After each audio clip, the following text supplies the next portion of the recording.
In this episode, I reveal the secret sauce that makes infinite banking work. I'm Nate. I make sense out of money. This is Dollars and Nonsense. If you follow the herd, you will be slaughtered.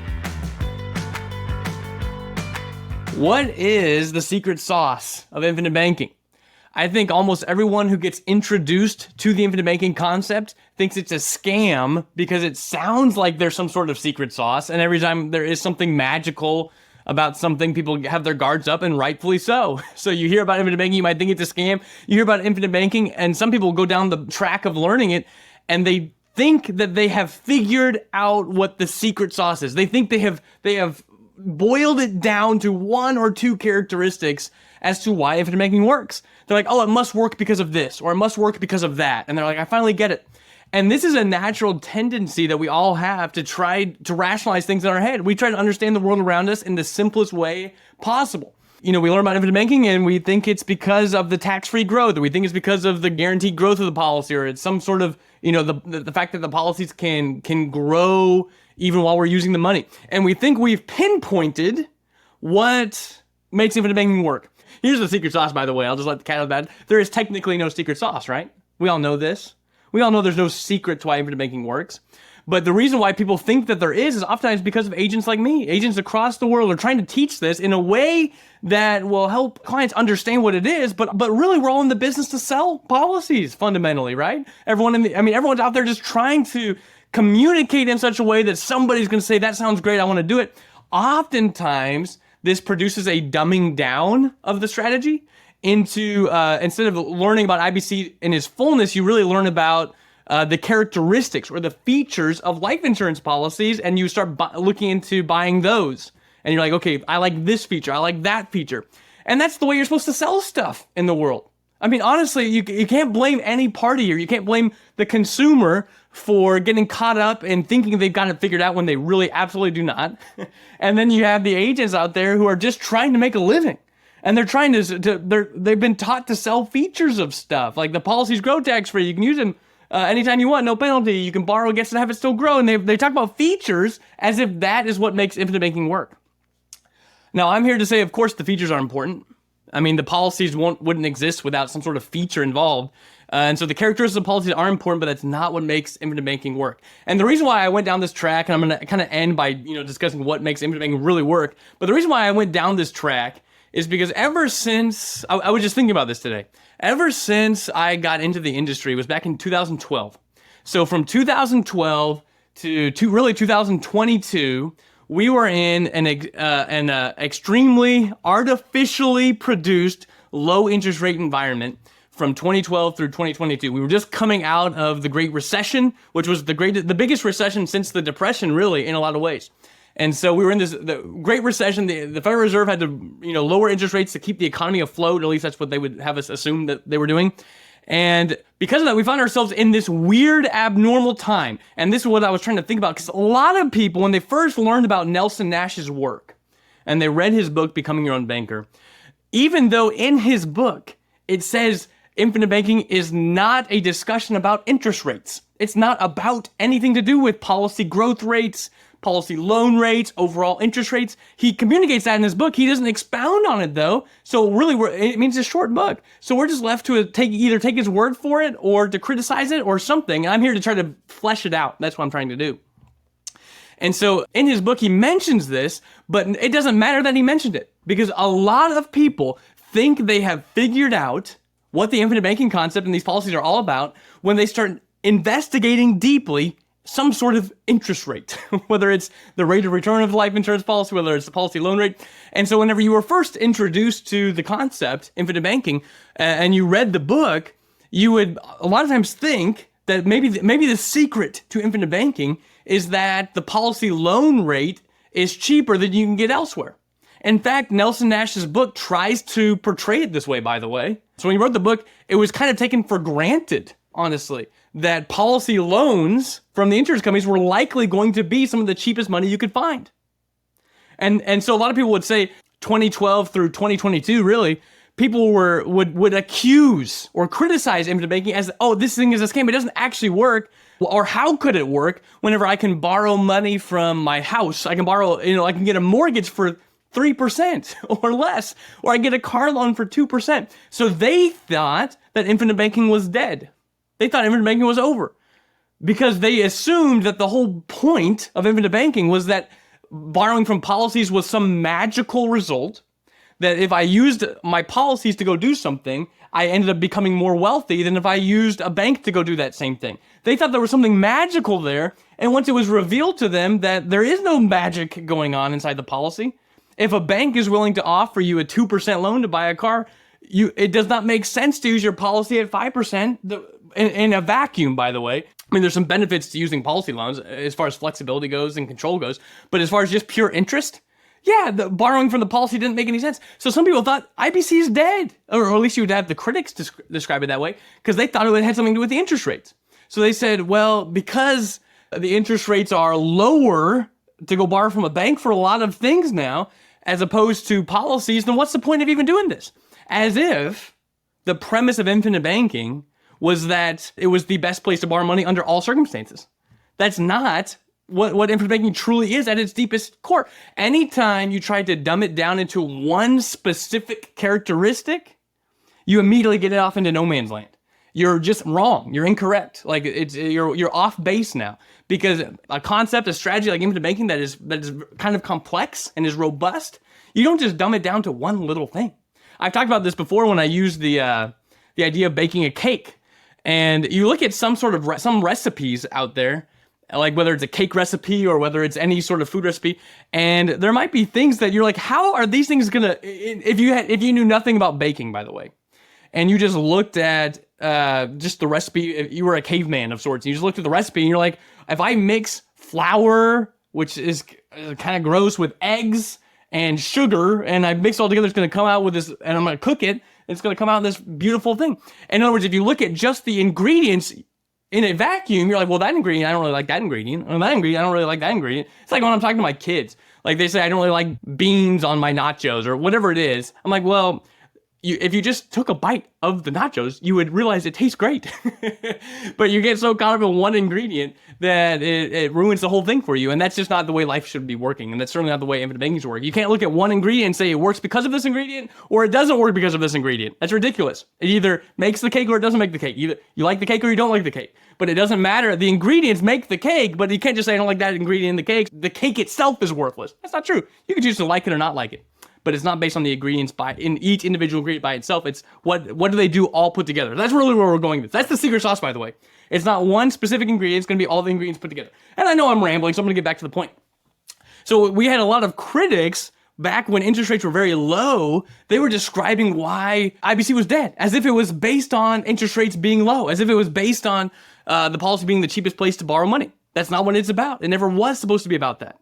Now we're past that, and we're venturing into, actually, interest rates right now are historically normal. We think of them as high. We're like 7% for a mortgage, 8% for a mortgage. Who would pay these outrageous rates? How about everybody for forever? I mean, it's just we got so spoiled in this artificially low interest rate time frame that now that rates are going back up, people are flabbergasted about the new time frame that we live in. So what I'm trying to bring up is now when rates are higher for car loans, rates are higher for mortgages, we're back to a normal period of time where it is cheaper to borrow from life insurance policies than it is to do a lot of other things now. Life insurance policies have now become a cheap place. Is that the secret sauce? As of course, no, it's not.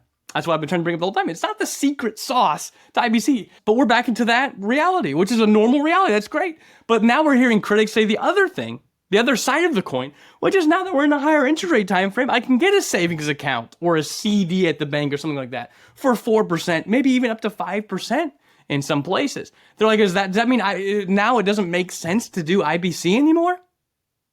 Once again, we're looking at a blip in time, this little short period of time, and we're comparing policies to a blip in time. That reminds me, like back when Nelson Nash wrote the book, he was describing his experience back in the 1980s when interest rates skyrocketed far greater than what we're seeing today to combat inflation in the early 1980s, to stamp it out. You could get CDs at the bank for 11, 12%. It was 20 to 21% mortgage rates to borrow money to buy a house back in the early 1980s. And he was describing it during that time frame was really when he learned about IBC, whenever he realized that I could store capital in policies and borrow against them for way cheaper than the banks. And that was kind of what stirred the entire movement of IBC was back in the early 1980s.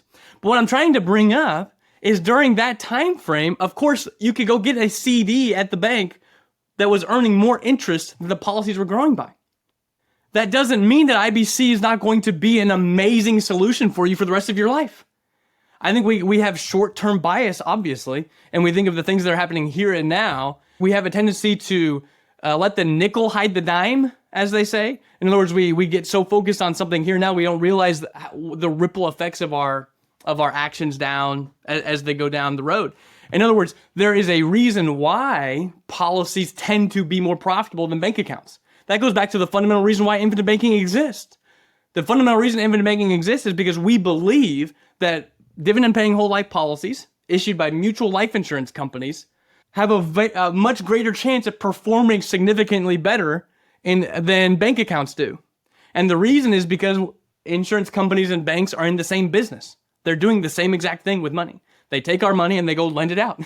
The only difference is who is the operation in business to benefit. Of course, a typical bank is in business to benefit its owners, whoever owns the bank, its shareholders, whether they be on Wall Street or whether it be like a community bank, privately owned or something like that. No matter what, it's in business to profit its shareholders, not its depositors or borrowers or customers. In a dividend-paying whole life insurance policy issued by a mutual company, the entire company exists for one reason: to profit the policyholders. That's the idea of mutuality. So if they're both going to take our money and lend it out to other people and earn interest on it, one situation we're just a customer of a bank, the other situation we're an owner of a life insurance company, which one is going to end up producing better results over time? Well, we believe we have a track record and we believe we can think logically that using dividend-paying whole life issued by mutual companies is going to end up producing better results as far as a banking function than using typical bank account instruments. With that being said, that doesn't mean that there will never be a time where you couldn't go get a CD at a bank at a higher interest rate.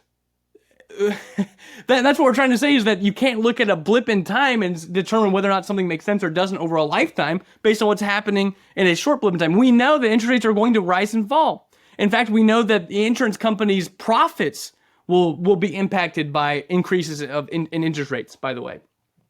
What confuses people, though, is typically like a savings account or a CD, though the interest rates rise and fall rapidly based on what the Federal Reserve does. So an interest rate will, on a savings account or a CD or anything like that, it has a direct correlation in short time frames of what the Federal Reserve does. And so you'll see interest rates vary. You know, they'll jump up from 1% to 5% in less than 12 months. Does that mean that an insurance company should go from 5% to 25% with an equal jump in 12 months?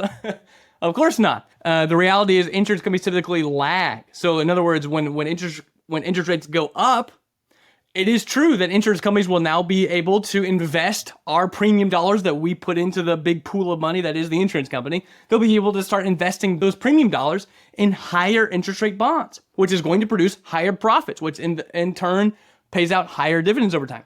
The reality is it doesn't change overnight, though. They are holding all of these bonds that they've had for 10, 15, 20 years at much different interest rates, much lower interest rates. It takes time. There's typically a few years of lag as interest rates go up before you'll start to see dividends follow suit.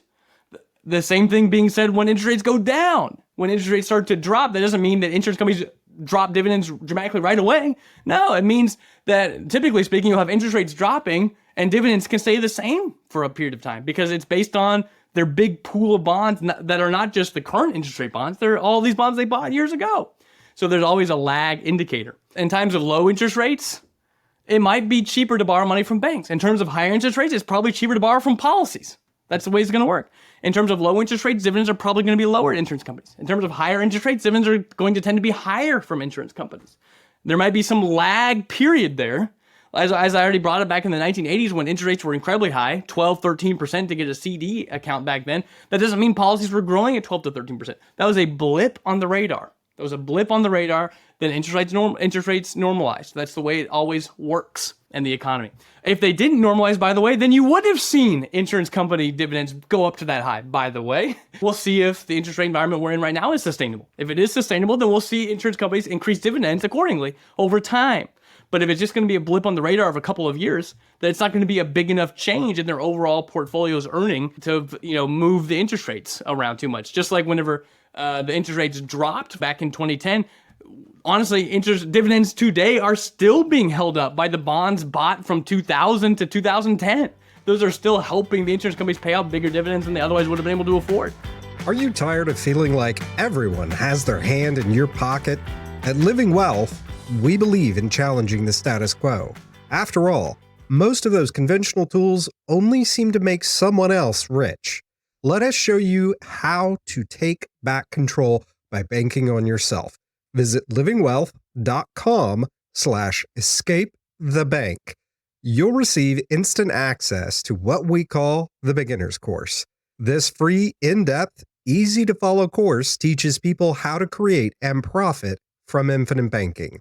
We not only discuss the philosophy and principles behind infinite banking, but also offer real-life examples to demonstrate how it works. Even folks experienced with infinite banking often tell us they learned a ton too. So, it's worthwhile regardless of your experience level. Stop letting banks and Wall Street dictate your financial future. Again, that's livingwealth.com/escapethebank to gain access to the free course today. Now back to Nate and Holly.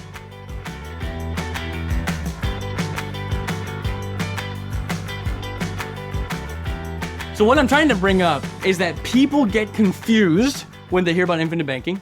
It sounds magical. It sounds like there's some sort of secret. It could be a scam, or it could really be something like, I've got to figure this out. I got to figure the catch out. And so they'll start to dumb it down. They'll say, oh, the policy grows even when I borrow against it. That's the trick. I'm here to say that's not the trick, by the way. That is just the reality. It actually has to be that way. And I've talked about this before, just to answer this one point while I'm on it, just really quick, for those of you who are taking the time to listen. There's only a few ways that money can work, right? In other words, you would hear a complaint from a criticism a lot of the times would be, you have to use infinite banking and use life insurance policies, you have to borrow against them, which you technically don't. You can withdraw money. We'll talk about that in just a second. But then they say, but then you have to pay interest to use your own money. But that's just not a true statement. That just defies the laws of how money works. There's only two ways to work with money. You can either withdraw money from an account or from a policy, and then that money's no longer in that account or in the policy. It doesn't really matter what financial instrument we're talking about. Any financial instrument. If you pull stocks out and you withdraw stocks, then you don't have to pay interest to anybody. If you withdraw money from a policy, you don't have to pay interest to anybody. If you withdraw money from a CD account, you don't have to pay interest to anybody. You don't have to pay interest. Now, given we all understand that the money that we withdrew is not going to be earning us any interest anymore. It's not in the thing anymore that's earning us money. So we've withdrawn it. You could also do something different. You could use a margin account, like a margin loan against your stock portfolio. You could borrow against your stocks. Then, of course, all of your stocks get to stay there and grow the entire time. There's nothing magical about that. They get to continue to do whatever it is they're going to do, and you now have to pay somebody interest for the loan. But that's the way it has to work, because now you're not using your money. Your money's in the stocks. You're using somebody else's money with your stocks as collateral. The same thing can be done with a CD. You can withdraw and pull money out of a CD or a savings account, or you could leverage it. You could borrow against it, which allows the money to continue to be in there and earn interest while you're paying interest to the bank. That's the way it has to work. The same thing goes with life insurance companies. The reason why you have to pay interest is because it's not your money. Your money is in the cash value. You're just using the insurance company's money with your money as collateral. You're using their money to take out a policy loan, which of course means that the money is going to be in there growing the whole time. That's the only way it can work.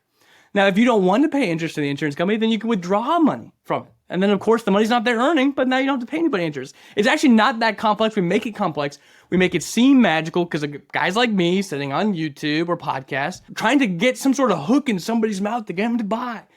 And that's why my passion is really helping people. I think we do a better job here than almost anywhere else. And I'd love to hear your thoughts, if you think we do, of detailing the ins and outs more thoroughly about infinite banking than pretty much everyone else. Because everyone else is trying to help consumers boil it down to simple terms, in which case you have consumers believing something that's not exactly true about their policy, but it got them to take action so they get the policy sale out of it. And that's their business model. So of course they're going to do that. And I'm not trying to disparage anybody by any stretch, because I've been guilty of it too.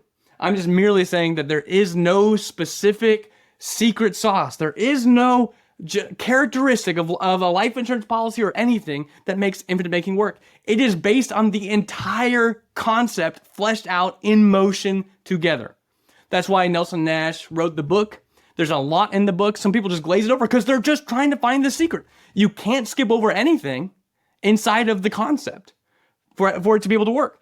Now, the reason why people tend to do this for sure is that many things are reliant on the environment that we're in at any given time. Many things are reliant. Like you could say, is now a good time to invest in the stock market? That's based on an environmental decision to some degree. Not like in the environment like global warming. I'm just talking about like in the environment of the economy and the global, like right now people could be nervous. We've got a war in Ukraine. We've got a war in Israel. We've got China knocking on the doors of Taiwan. We're thinking this might not be the greatest time of all time to invest in the stock market. Who knows? You could be wrong. I know it's probably not a good idea to try to time the market. I don't have a crystal ball. I'm just saying people are concerned. Of course, when you couple that with the rising interest rate environment that we're in, that normally precipitates a recession, we have some warning signs. So we can say, well, because of these characteristics of the world that we live in, now might not be a good time to invest in the market or to invest in real estate because the interest rates are so high, I just can't find a good deal. Or maybe I'm too close to retirement to do some of those things. I got to be more conservative now. And what I'm here to say is no matter what time it is, no matter what the environment is, I feel like it's always a good time to become your own banker. I really do. Because it's not based on the characteristics that we're in right now. It's based on a concept that just works over time. It is steady. It is consistent. The policies have been performing for almost, 170 years now, 180 years. These policies have been in existence from mutual companies. They've been doing what they're supposed to do for a long time. We know exactly what we're going to get from them. We know how they operate in high interest rate times. We know how they operate in low interest rate times. We can trust the system that this is a better system to do banking than anywhere else. And so that's one of the reasons why I'm, of course, such a big fan, such a big proponent of infinite banking, is that it is one of the most consistent, tried financial strategies out there.